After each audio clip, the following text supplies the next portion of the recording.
كتب عليكم الصيام كما كتب على الذين من قبلكم لعلكم تتقون صدق الله العلي العظيم۔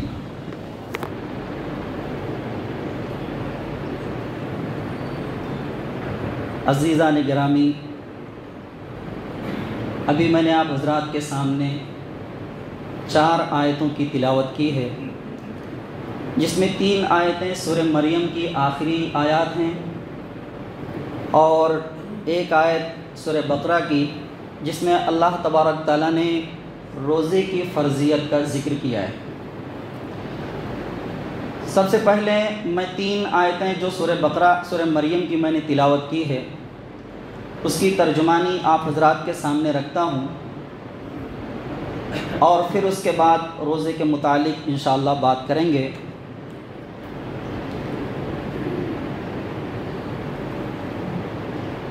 اس سے پہلے ہم اللہ کے حضور دعا کرتے ہیں کہ اللہ تبارک تعالیٰ مجھے وہ باتیں کہنے کی توفیق عطا فرمائے جو ہمارے لیے بھی اور آپ سب کے لیے سود مند ثابت ہو، فائدہ مند ہو، اور اس پر ہمیں عمل کی توفیق عطا فرمائے۔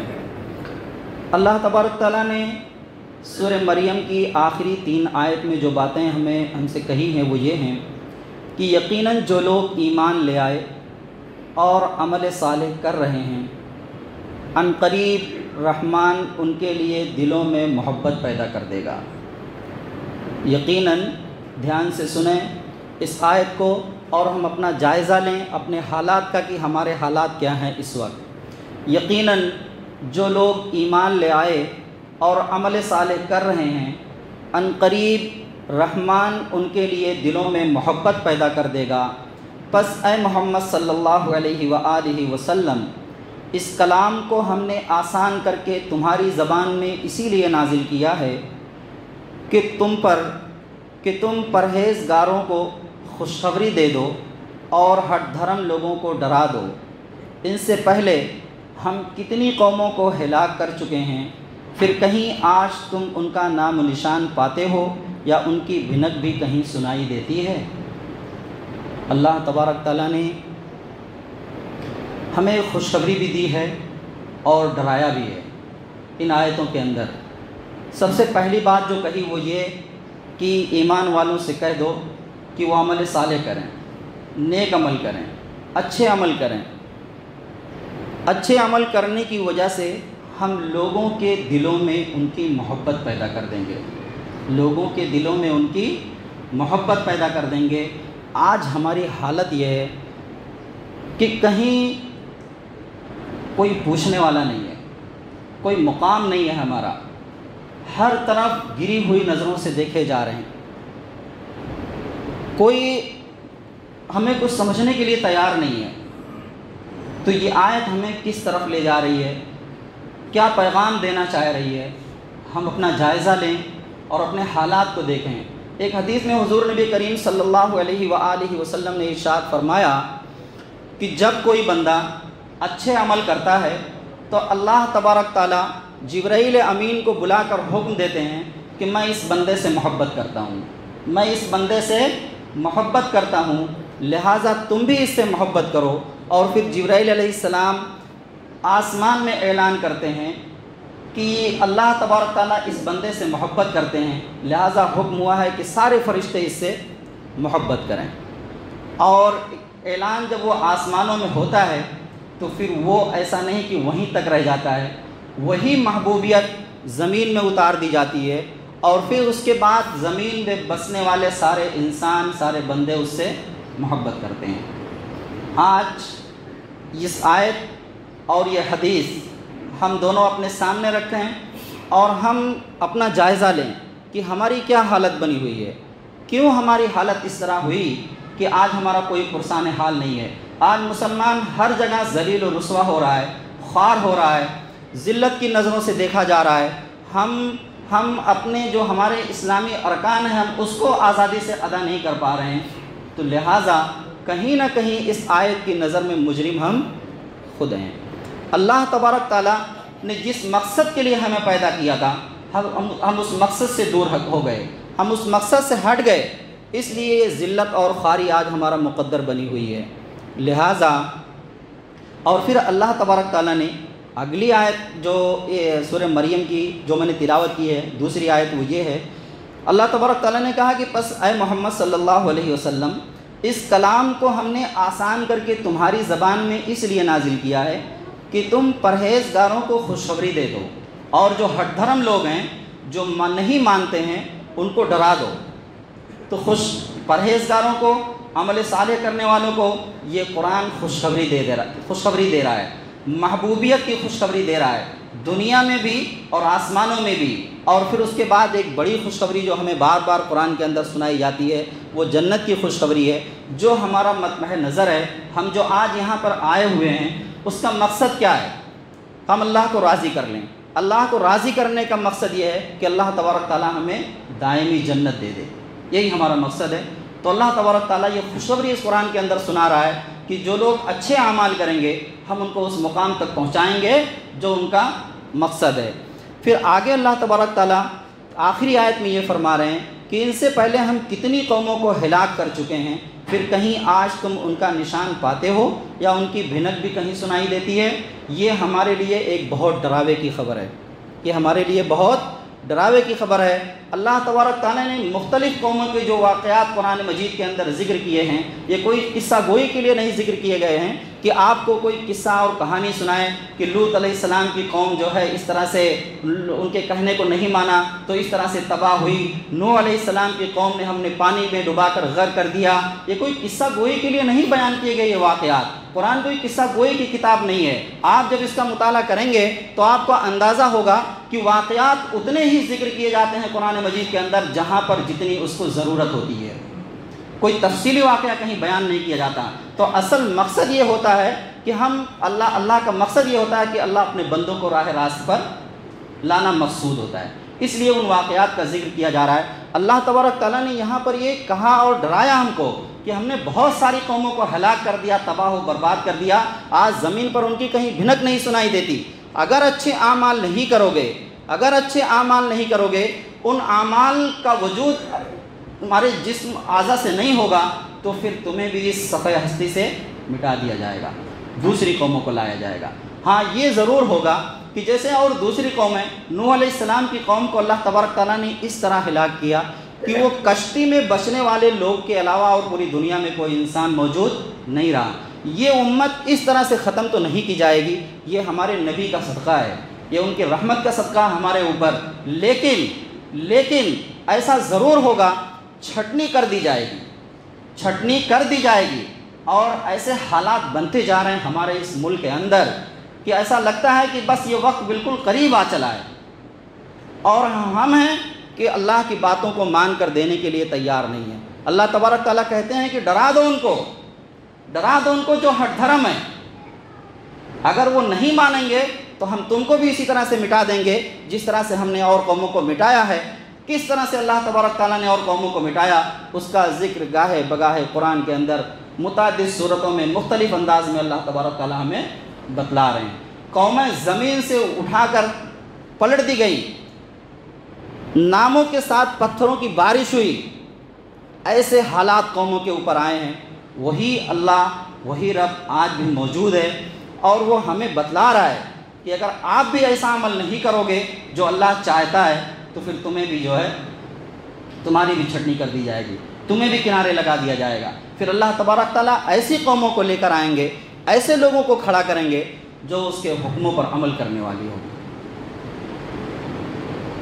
آج بس چند ہی ایام بچے ہوئے ہیں، یہ ان آیتوں کو آپ حضرات کے سامنے لانے کا مقصد صرف یہ ہے کہ ہم ابھی جو مہینہ ہمارے بالکل ایک دم ہم اس کے استقبال کے لیے تیار ہیں، تو پوری طرح سے ہم جو ہے اپنے آپ کو بدل لیں۔ ایک ایسا مہینہ جو ہے ہمارے اوپر سایہ فگن ہے، ایسا مہینہ آنے والا ہے کہ اس میں ہم اپنے آپ کو بہترین انداز میں تبدیل کر سکتے ہیں۔ ایک موقع ہمارے لیے آ رہا ہے۔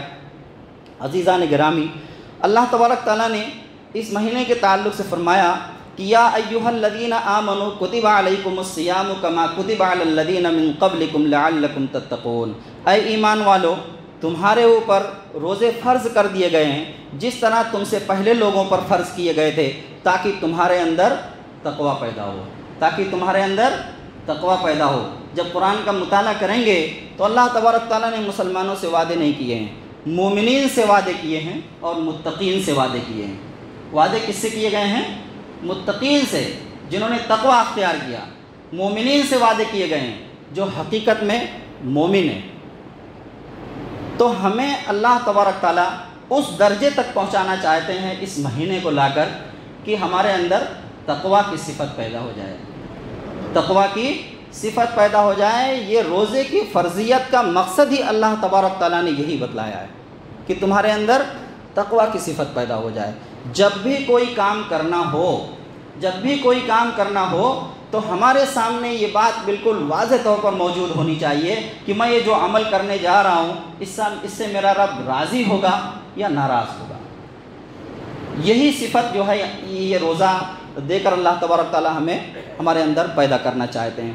مثال کے طور پر رمضان ایک ایسا مبارک مہینہ ہے کہ جب ہم روزہ رکھتے ہیں تو اتنے وقت کے لیے یعنی ہم نے سحری کر لی اور اس کے بعد پھر افطار تک ہم ان کاموں سے بچے رہتے ہیں جو اور دنوں میں ہمارے اوپر جائز اور حلال تھا۔ کھانا کھا سکتے ہیں، نہ صرف جائز اور حلال ہے بلکہ وہ ہماری ضرورت ہے۔ پانی پینا یہ ہماری جسمانی ضرورت ہے۔ بیوی سے تعلق قائم کرنا یہ ہماری جسمانی جنسی ضرورت ہے۔ لیکن اتنی دیر کے لیے ہم ان حلال کاموں سے رکے رہتے ہیں جتنی دیر کے لیے اللہ تبارک تعالیٰ نے ہمیں رکنے کے لیے کہا ہے، یعنی افطار تک، سورج غروب ہونے تک۔ تو جب ہم جائز کاموں سے اپنے آپ کو روک لے رہے ہیں تو ان کاموں سے ہم اپنے آپ کو کیوں نہیں روکتے اور دنوں میں جن کے کرنے سے اللہ تبارک تعالیٰ ناراض ہوتے ہیں؟ یہ ٹریننگ ہے، یہ ٹریننگ دی جا رہی ہے کہ دیکھو اس طرح سے اپنے آپ کو روکو۔ جائز کاموں سے روک رہے ہو، حلال کاموں سے روک رہے ہو اپنے آپ کو، تو پھر حرام کاموں سے کیوں نہیں روک رہے ہو اور دنوں میں؟ یہی صفت اللہ تبارک تعالیٰ ہمارے اندر پیدا کرنا چاہتے ہیں۔ یہ ایسا مبارک مہینہ ہے دوستو کہ رجب کا چاند دیکھ کر حضور نبی کریم صلی اللہ علیہ وآلہ وسلم دعا کے لیے ہاتھ اٹھا دیتے تھے کہ میرے رب مجھے رمضان تک پہنچا دے، مجھے رمضان تک پہنچا دے۔ ابھی 2 مہینہ باقی ہے، پورا رجب اور شعبان، اور بہت ہی مشہور دعا اللہم بارک لنا فی رجب و شعبان و بلغنا رمضان۔ اے اللہ ہمارے لیے رجب اور شعبان میں برکت عطا فرما اور ہمیں رمضان کے مہینے تک پہنچا دیجئے، یعنی ہماری اتنی عمر دراز کر دیجئے کہ ہمیں اپنی عمر میں رمضان کا مبارک مہینہ نصیب ہو جائے۔ یوں تو حضور نبی کریم صلی اللہ علیہ وسلم عموماً یہ دعا کرتے تھے جو مسند احمد کی روایت میں ہے، جلد نمبر 3 صفحہ نمبر 104 پر، کہ اے اللہ جب تک میرے حق میں زندگی فائدہ مند ہو اس وقت تک مجھے زندگی عطا فرما، جب تک میرے حق میں زندگی فائدہ مند ہو اس وقت تک مجھے زندگی عطا فرما، اور جب میرے حق میں موت فائدہ مند ہو جائے اے اللہ مجھے موت عطا فرما دینا۔ یہ دعا رہتی تھی۔ لیکن رمضان کے لیے رجب سے دعا مانگی جا رہی ہے کہ مجھے رمضان تک پہنچا دینا۔ کیوں ایسا کیا جا رہا ہے؟ حضور نبی کریم صلی اللہ علیہ وآلہ وسلم اس مبارک مہینے کا اتنا اہتمام کیوں کر رہے ہیں کہ 2 مہینہ پہلے سے دعا کی جا رہی ہے کہ مجھے رمضان تک پہنچا دیں؟ تو عزیزان گرامی، وجہ اصل میں یہ ہے کہ اللہ تبارک تعالیٰ نے فرمایا کہ یہ میرا مہینہ ہے۔ کیا کہا اس مہینے کے تعلق سے؟ یہ میرا مہینہ ہے، یعنی اور روزے کے تعلق سے کہا کہ روزہ میرے لیے ہے۔ تو دوسرے مہینے تو اور کسی کے نہیں ہیں، وہ بھی اللہ کے ہیں۔ دوسری عبادتیں اور کسی کے لیے نہیں ہیں، وہ بھی اللہ کے لیے ہیں۔ ہم جو نماز پڑھنے کے لیے آئے ہیں یہ کس کے لیے پڑھنے کے لیے آئے ہیں؟ اللہ کے لیے۔ تو رمضان المبارک کے لیے اللہ تبارک تعالیٰ نے یہ کیوں کہا کہ یہ مہینہ میرے لیے ہے اور روزہ میرے لیے ہے؟ تو اصل میں اس کی وجہ یہ بتلائی گئی ہے کہ انسان جب روزے رکھتا ہے، روزہ ایک ایسا عمل ہے جو ظاہر نہیں ہوتا، جو دکھائی نہیں دیتا۔ نماز ہم پڑھتے ہیں وہ دکھائی دیتی ہے کہ ہاں ایک بندہ نماز پڑھ رہا ہے، حج کرنے ہم جاتے ہیں وہ دکھائی دیتا ہے، انسان صدقہ اور خیرات کرتا ہے تو کسی نہ کسی بندے سے اس کا تعلق ہوتا ہے، کسی کے ہاتھ میں لے جا کر وہ رکھتا ہے۔ لیکن روزے کا ایک معاملہ ایسا ہے کہ اگر ایک بندہ اتنے آدمیوں کے بیچ میں بیٹھا رہے روزہ رکھ کر، کوئی آلہ ایسا نہیں ہے جو یہ بتا سکے کہ یہ بندہ روزہ ہے۔ یہ اللہ ہی جانتا ہے کہ میرا بندہ اتنے آدمیوں کے بیچ میں جو بیٹھا ہوا ہے وہ روزے سے بیٹھا ہے نا۔ ایسے بہت سارے حالات آتے ہیں کہ پیاس لگی ہوئی ہے، وہ چاہے تو پانی پی سکتا ہے، کوئی روکنے والا نہیں ہے، لیکن وہ پانی نہیں پیتا ہے، صرف اس لیے نہیں پیتا ہے کہ وہ اللہ سے عہد کر رکھا ہے روزے کا، اب وہ جب افطاری کا وقت ہوگا تبھی پانی کا گھونٹ اپنے حلق کے نیچے اتارے گا۔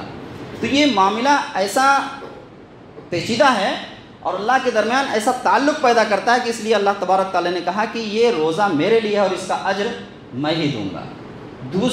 دوسری چیزوں کا اجر اللہ تبارک تعالیٰ ہو سکتا ہے فرشتوں کے ذریعے دلوائیں، لیکن روزے کا اجر اللہ تبارک تعالیٰ نے خود دینے کا وعدہ کیا ہے۔ عزیزان گرامی، یہ ایسا مبارک مہینہ ہمارے سامنے بالکل آ کھڑا ہے کہ ہم اس کے ایک ایک پل کو وصول کرنے کی کوشش کریں، بالکل ضائع نہ ہونے دیں ایک لمحہ۔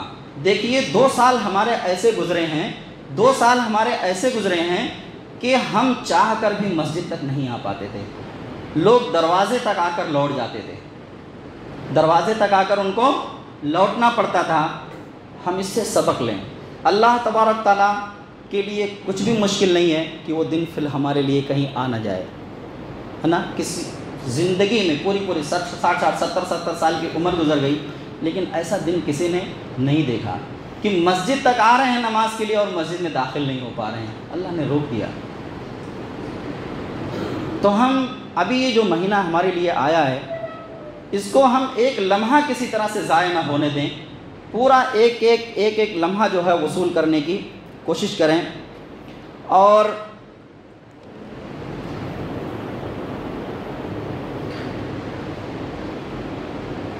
دیکھیے عبادت کی جو ہے نا 2 قسمیں ہیں۔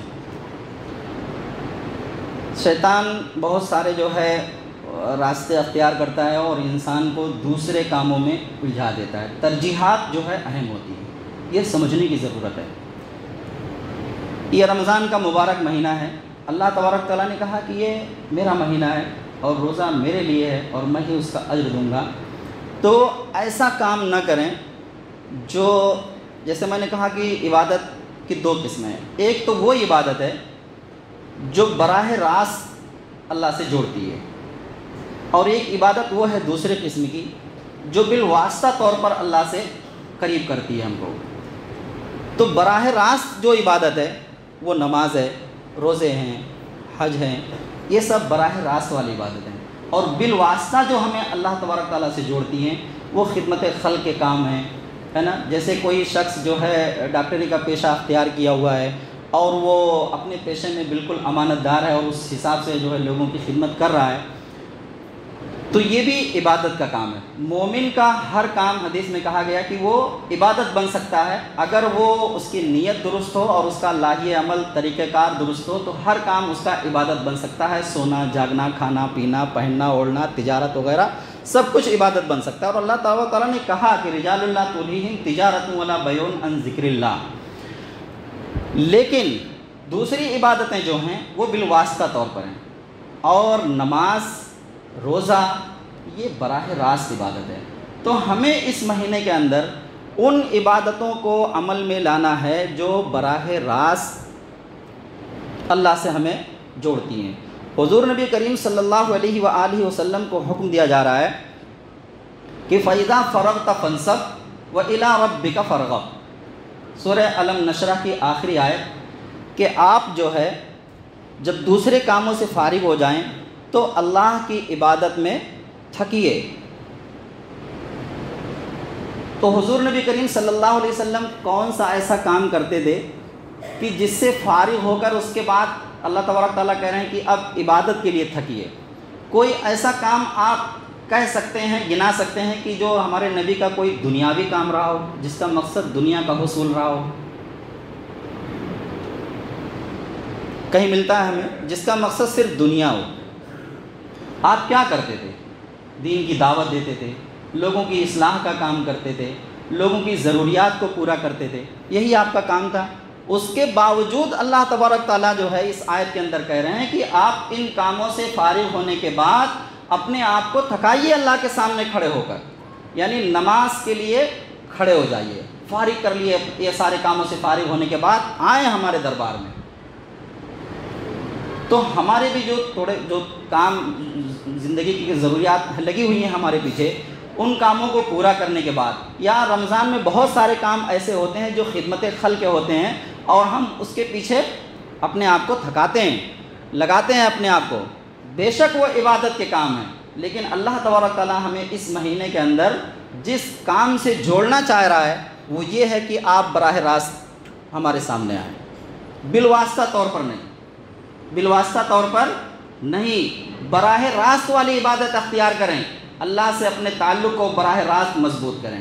جیسے مثال کے طور پر ایک ڈاکٹر صاحب ہیں، وہ جو ہے مریضوں کو دیکھتے ہیں، مریض جو آیا ہے ان کے پاس وہ بیمار ہے، تکلیف میں ہے نا، اب وہ ڈاکٹر صاحب اگر یہ کام کر رہے ہیں کہ تینوں وقت کی نمازیں ایک ساتھ جمع کر لیتے ہیں، عصر مغرب عشاء، اور ایک ساتھ پڑھتے ہیں وہ، تو پھر یہ کام صحیح ہوگا یا غلط؟ جبکہ وہ کہہ رہے ہیں کہ جو آیا مریض وہ کرا رہا تھا، وہ بہت بیمار تھا، وہ بہت تکلیف میں تھا، بہت پریشانی میں تھا، تو یہ خدمت خلق کا کام ہے۔ لیکن اللہ تبارک تعالیٰ کیا کہہ رہے ہیں؟ یہ آیت لکھی ہوئی ہے، ان الصلاۃ کانت علی المؤمنین کتابا موقوتا، کہ نماز جو ہے اپنے متعین وقت پر ادا کریں۔ جیسے وہ ڈاکٹر صاحب کو اگر اس درمیان پیشاب لگ جائے یا اور کوئی دوسری حاجت پیش آ جائے، بھوک لگ جائے یا چائے پینے کے لیے اٹھتے ہیں، تو نماز کے لیے کیوں نہیں اٹھ سکتے؟ دوسری ضروریات اپنی تو پوری کرتے ہیں، تو نماز کی بھی، نماز اللہ تبارک تعالیٰ کہہ رہے ہیں کہ وقت پر فرض ہے، اکٹھے نہیں کرنا ہے، نمازوں کو جمع نہیں کرنا ہے، تو براہ راست طور پر ہمیں اللہ تبارک تعالیٰ سے اپنے تعلق کو جوڑنا ہے، بالواسطہ والی عبادت کریں۔ اللہ جیسے ابھی بہت سارے کام آئیں گے رمضان میں، لوگوں کے یہاں راشن پہنچانا رہے گا، یا اور پریشان حال ہیں کچھ، ان کی پریشانیوں کو دور کرنا رہے گا، اپنے گھر کی ضرورت ہے، بیوی بچوں کے ساتھ جو ہے تھوڑا بہت وقت دینا ہے، تو یہ سب بھی دین کا کام بن سکتا ہے اگر صحیح نیت سے اور صحیح ڈھنگ سے کیا جائے، لیکن مقصود یہاں پر براہ راست والی عبادت ہے، جس میں اللہ تبارک تعالیٰ علم نشرہ کی آخری آیت میں اللہ تبارک تعالیٰ نے یہی حکم ہے اللہ کے رسول صلی اللہ علیہ وسلم کو دیا ہے۔ اور اس کے بعد قیام اللیل کا مسئلہ ہے، اللہ تبارک تعالیٰ نے حضور نبی کریم صلی اللہ علیہ وسلم نے راتوں میں عبادت کا حکم دیا ہے، اس کا بہترین ذریعہ تراویح کی نماز ہے۔ ہم جس طرح سے تراویح کی نماز ادا کرتے ہیں، عزیزان گرامی، خاص طور سے ہم ہمارے نوجوانوں سے درخواست کرنا چاہتے ہیں کہ جس طرح آپ تراویح کی نماز پڑھتے ہیں، یہ اللہ اپنے فضل اور رحمت سے قبول کر لیں تو ان کی مہربانی ہے، ورنہ وہ جو آیت ہے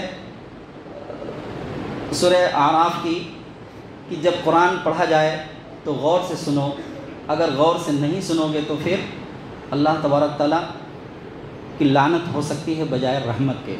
تو عموماً یہ ہوتا ہے کہ ہمارے نوجوان جو ہے بیٹھے رہتے ہیں، باتیں کرتے رہتے ہیں، اور پھر اس کے بعد جب رکوع کا وقت قریب آتا ہے تو وہ جا کر تراویح میں رکعت میں شامل ہو جاتے ہیں۔ اللہ ہرگز یہ عمل نہ کریں، آپ جوان ہیں، بوڑھے سامنے کھڑے ہیں، آپ کو تو شرم آنی چاہیے کہ بوڑھا 60 سال کا بوڑھا شخص سامنے کھڑا ہے اور آپ تھکاوٹ کا اظہار کر رہے ہیں کہ تھکاوٹ آ جاتی ہے، شرم آنی چاہیے۔ ایسا ہرگز نہ کریں، باتیں نہ کریں، شروع سے لے کر آخر تک نماز کے اندر شامل رہیں۔ اللہ تبارک تعالیٰ نے ہمیں ایک موقع دیا ہے، اس کو بھرپور طریقے سے وصول کرنے کی کوشش کریں۔ 40 مرتبہ 20 رکعتیں ہم تراویح کی پڑھتے ہیں، 40 مرتبہ اللہ تبارک تعالیٰ ہمیں سجدے کی توفیق عطا فرماتا ہے۔ سجدہ کیا ہے یہ معلوم ہے؟ یہ معراج، یہ مومن کی معراج ہے، یہ مومن کی معراج ہے۔ جیسے حضور نبی کریم صلی اللہ علیہ وآلہ وسلم معراج میں تشریف لے گئے تو وہاں پر پھر اللہ تبارک تعالیٰ نے، اللہ کے رسول نے فرمایا کہ الصلاۃ معراج المؤمنین، کہ مومن کی معراج جو ہے یہ نماز ہے، سجدے ہیں۔ جب اللہ تبارک تعالیٰ کے لیے ہم اپنی پیشانی زمین پر رگڑتے ہیں تو گویا ایک بندے کی معراج ہو جاتی ہے۔ یہ موقع ہمیں ایک دن کے اندر صرف 20 رکعتوں میں 40 مرتبہ ملتا ہے، ہم کیوں اس کو چھوڑیں، کیوں ضائع کریں؟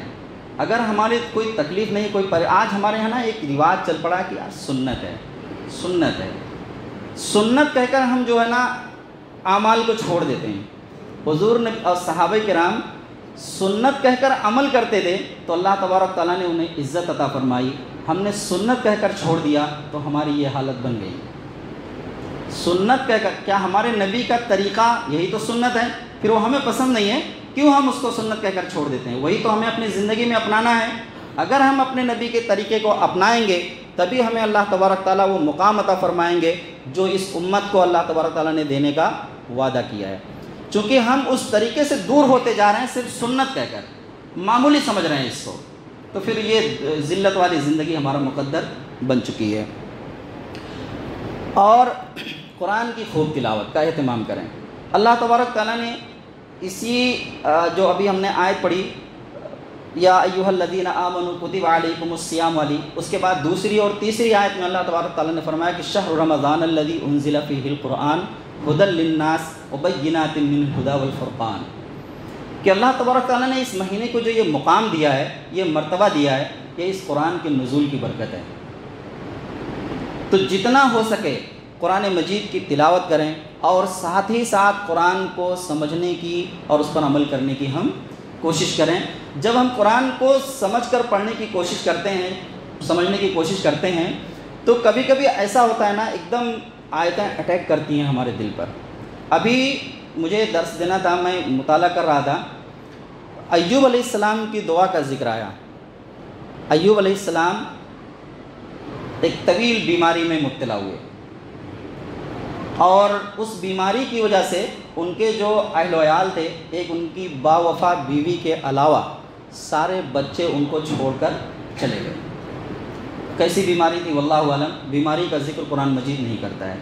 ایوب علیہ السلام نے کہا کہ اللہ، وہ آیت ہے کہ اذ نادى ربہ انی مسنی الضر وانت ارحم الراحمین، کہ اللہ مجھے بیماری لگ گئی ہے، مجھے تکلیف پہنچی ہے اور تو ارحم الراحمین۔ سوچئے جملہ کیسا ہے، وہ اپنی تکلیف کو بیان نہیں کر رہے ہیں، گناہ نہیں رہے ہیں، صرف یہ کہتے ہیں کہ اللہ مجھے تکلیف پہنچی ہے، میں پریشان ہوں اور تو ارحم الراحمین۔ دل پر جا کر لگتی ہے بات یہ کہ میں تیرا بندہ ہوں، میں تیرا بندہ ہوں اور میں پریشان ہوں، مجھے تکلیف پہنچی ہے اور تو ارحم الراحمین۔ کیا انداز ہے! جب ایسی آیتیں آتی ہیں تو دل یہ کہتا ہے کہ بس اسی وقت ہاتھ اٹھائیں اور ہم بھی اپنا درد سنا دیں اللہ کو کہ اللہ میں بھی پریشان ہوں، میں بھی تیرا بندہ ہوں اور تو ارحم الراحمین ہے۔ ارحم الراحمین ہم پڑھتے ہیں بسم اللہ الرحمن الرحیم، الحمدللہ رب العالمین، الرحمن الرحیم، رحیم، رحمان، رحیم۔ یہ رحیم جب ہم ترجمہ پڑھتے ہیں تو عموماً قرآن میں کتابوں میں یہی ترجمہ میں بتا دیا جاتا ہے کہ بسم اللہ الرحمن الرحیم، شروع اللہ کے نام سے جو رحمان الرحیم ہے۔ تو یہ رحیم کی صفت اللہ تبارک تعالیٰ کی یہ ہے کیا؟ کبھی ہم نے اس پر دھیان دیا؟ بس یہ کبھی کوئی کہتا ہے کہ یہ رحم کے رشتے سے آیا، نہیں عزیزان گرامی، یہ ایک اتنا جامع لفظ ہے کہ جیسے آپ جب قرآن پڑھتے ہیں نا تو غفور الرحیم بہت جگہ آتا ہے نا کہ اللہ غفور بھی ہے اور رحیم بھی ہے، یعنی معاف کرنے والا بھی ہے اور رحمت کرنے والا بھی ہے، رحیم بھی ہے۔ تو جب ہم جیسے وہ سورہ زمر کی وہ آیت ہے جس میں اللہ تبارک تعالیٰ نے گناہ گار بندوں کے لیے کہا کہ تم میری رحمت سے مایوس نہ ہو، آ جاؤ، کتنے بھی گناہ ہیں لے کر آ جاؤ، میں معاف کر دوں گا۔ کیوں معاف کر دوں گا؟ کیونکہ میں معاف کرنے والا ہوں، غفور بھی ہوں اور رحیم بھی ہوں۔ تو صرف معاف کر دے کر اللہ تبارک تعالیٰ وہیں پر رک نہیں جاتے ہیں، پھر رحیم کی صفت آگے بیان کی، یہ ایسا دینے والا ہے، ایسا دینے والا ہے جو جس کا کوئی مقصد پھر اس سے بندے سے نہیں ہوتا۔ جیسے ہم اگر کبھی کسی کو کچھ دیتے ہیں تو ہمارا مقصد ہوتا ہے کہ آج اگر ہم ان کے ساتھ احسان کا معاملہ کر رہے ہیں تو کل ہماری بھی ضرورت پڑ سکتی ہے، یہ ہمارے خیال میں آتا ہے، لیکن ہمارا رب اس تصور کے ساتھ اپنے بندوں کو نہیں دیتا ہے، معاف کرتا ہے اور اس کے بعد کہتا ہے کہ چلو ہم نے تم نے جو کچھ کیا تھا ہم نے سب معاف کیا، اور اس کے بعد میں پھر رحیم بھی ہوں، آؤ میں دینے کے لیے تیار ہوں، دینے کے لیے تیار ہوں۔ معاف بھی کیا اور دے بھی رہا ہے۔ دنیا میں اگر کوئی معاف کر دے تو یہ اس کا احسان ہے، دینے کا تو اس سے تصور بھی نہیں کر سکتے ہم۔ تو اس لیے اللہ تبارک تعالیٰ سے خوب دعائیں مانگیں، خوب دعاؤں کا اہتمام کریں، جتنا ممکن ہو سکے۔ الدعاء مخ العبادہ، دعا عبادت کا مغز ہے۔ اللہ کے رسول صلی اللہ علیہ وآلہ وسلم نے فرمایا ہماری حالت ایسی ہے کہ ہم عبادت تو کرتے ہیں، نماز تو پڑھ لیتے ہیں، تلاوت تو کر لیتے ہیں لیکن دعاؤں کا اہتمام جیسا ہونا چاہیے ہم نہیں کر پاتے۔ دعا درخواست نہیں ہے، دعا بھی ہم کرتے ہیں تو اللہ اپنے رب سے کیسے کرتے ہیں؟ جیسے درخواست لکھ کر دی جاتی ہے کہ اللہ میں بیمار ہوں، مجھے ٹھیک کر دینا، میری روزی روٹی کا مسئلہ ہے اس کو حل کر دینا، میرا بچہ بیمار ہے اس کو صحت دے دینا، میرا ایسا کام رکا ہوا ہے یہ کر دینا۔ یہ مانگنے کا طریقہ نہیں ہے۔ ہم اللہ کے دربار میں درخواست دینے کے لیے نہیں آئے ہیں۔ مانگا جب کسی سے جاتا ہے تو کیسے مانگا جاتا ہے؟ عاجزی ہوتی ہے، منت ہوتی ہے، سماجت ہوتی ہے، مانگی اپنے رب سے گڑ گڑا کر۔ ادعوا ربکم تضرعا وخفیا۔ اللہ تعالیٰ نے مختلف انبیاء کرام کی دعاؤں کا ذکر کیا ہے۔ یعقوب علیہ السلام پریشان ہیں، بیٹا ان کا چلا گیا، غائب ہو گیا، اس کی محبت میں بھولے جا رہے ہیں۔ بیٹے تانا دیتے ہیں کہ تمہاری تو آنکھیں چلی گئیں اور بار بار سمجھانے کے بعد بھی مانتے نہیں ہو۔ تو یعقوب علیہ السلام نے کہا کہ قال انما اشکو بثی و حزنی الی اللہ، کہ میرا جو غم ہے، میرا جو درد ہے وہ میں تم سے نہیں کہہ رہا ہوں۔ کس سے کہہ رہا ہوں؟ اپنے رب سے کہہ رہا ہوں۔ قال انما اشکو بثی و حزنی الی اللہ واعلم من اللہ ما لا تعلمون، اور میں اس کو جتنا جانتا ہوں تم نہیں جانتے۔ تمام انبیاء کرام کا ذکر دعائیں جو ہے نقل کی ہیں قرآن مجید میں۔ نقل کرنے کا مقصد یہی پیغام دینا ہے ہمیں کہ دیکھو اپنے رب سے اس طرح سے مانگو جیسے ان لوگوں نے مانگا۔ آدم علیہ السلام سے غلطی ہو گئی، قصور ہو گیا، ان کو احساس ہوا کہ مجھ سے غلطی ہو گئی، تو اب اس پر جمے نہیں رہے۔ جیسے یہ احساس ہوا فوراً رب کے سامنے ہاتھ اٹھا دیا، ربنا ظلمنا انفسنا وان لم تغفر لنا وترحمنا لنکونن من الخاسرین۔ ایسی جامع دعا اللہ تبارک تعالیٰ نے ہمیں سکھلائی۔ ایک نبی نے یہی دعا مانگ کر جو ان کی پریشانی تھی، جو تکلیف تھی، اس سے وہ باہر نکلے۔ یونس علیہ السلام تکلیف میں آ گئے، تھوڑا سا قصور ہو گیا، اللہ تبارک تعالیٰ نے ان کو مچھلی کے پیٹ میں پہنچا دیا۔ اب مچھلی کے پیٹ میں بیٹھ کر یونس علیہ السلام دعا مانگ رہے ہیں، لا الہ الا انت سبحانک انی کنت من الظالمین۔ اور اللہ تبارک تعالیٰ کہہ رہے ہیں کہ اگر یہ دعا اس انداز میں یونس نہ کرتے تو پھر قیامت تک میں ان کو مچھلی کے پیٹ میں ہی رکھتا۔ تو ہماری بھی تکلیفیں ہیں، ہماری بھی پریشانیاں ہیں۔ آج جو ملک کے حالات بنتے جا رہے ہیں ہمارے خلاف، یہ تھوڑی پریشانی ہے، یہ چھوٹی پریشانی ہے، یہ بہت بڑی پریشانی ہے۔ جیسی ان کی پلاننگ چل رہی ہے، جیسا وہ کرنا چاہ رہے ہیں، اگر ایسا وہ عمل کر لے گئے تو ہمارے لیے یہ چھوٹی پریشانی نہیں ہوگی۔ تو ہمیں اس کے لیے اللہ تبارک تعالیٰ سے دعا کرنی ہے، اور اسباب بھی جو کچھ ہم سے ممکن ہو سکتے ہیں ہمیں اسباب بھی اختیار کرنا ہے۔ یہ دنیا دارالاسباب ہے، اسباب کے تحت ہی چلتی ہے، لیکن 90% کام جو ہے ہمیں اپنے رب سے جڑ کر ہی کرنا ہے۔ اسباب کے تعلق سے جو معاملہ ہے، کبھی انشاءاللہ آئندہ بات اس تعلق سے آئے گی، اس سے کٹ کر تو ہم نہیں رہ سکتے، اسباب ہمیں اختیار کرنا ہی ہے، لیکن 90% معاملہ ہمیں اپنا اللہ سے تعلق مضبوط کرنے پر ہی لگانا ہے، کیونکہ اسباب تو ہم جس مرحلے تک ہم ہیں وہ وہاں تک ہم پہنچ نہیں سکتے۔ تو ہمیں اپنے تعلق کو اللہ سے مضبوط کرنا ہے۔ یہ مہینہ جو آ رہا ہے، اگر ہم اپنے آپ کو اللہ سے جوڑ لے گئے، اپنے رب سے جوڑ لے گئے، تب تو یہ سمجھ جائیں کہ یہ جو مہینے کی برکات ہیں جو اللہ تبارک تعالیٰ ہمیں دینا چاہ رہے ہیں اس مقصد میں، اس مبارک مہینے سے، تو وہ اصل مقصد حاصل ہو گیا۔ اور اگر ہم جو ہے پھر رمضان گزرنے کے بعد ہماری یہی لاؤبالی والی زندگی جو گزر رہی ہے، اسی طرح سے اگر گزرتی رہی تو ایسے 20 رمضان زندگی میں آئیں گے اور چلے جائیں گے، کچھ ہمیں حاصل نہیں ہوگا۔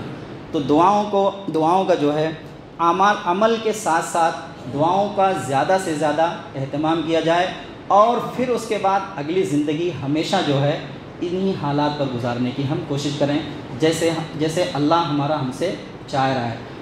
دوستو، ایک چھوٹی سی بات کہہ کر میں اپنی بات ختم کرتا ہوں۔ دیکھیے، ابھی رمضان جب آئے گا تو مسجدیں بھر جاتی ہیں، پھر اس کے بعد دھیرے دھیرے خالی ہونے لگتی ہیں، اور جیسے ہی عید ہوتی ہے تو پھر وہی بیچارے پرانے مصلی جو رہتے ہیں وہ بچے رہ جاتے ہیں۔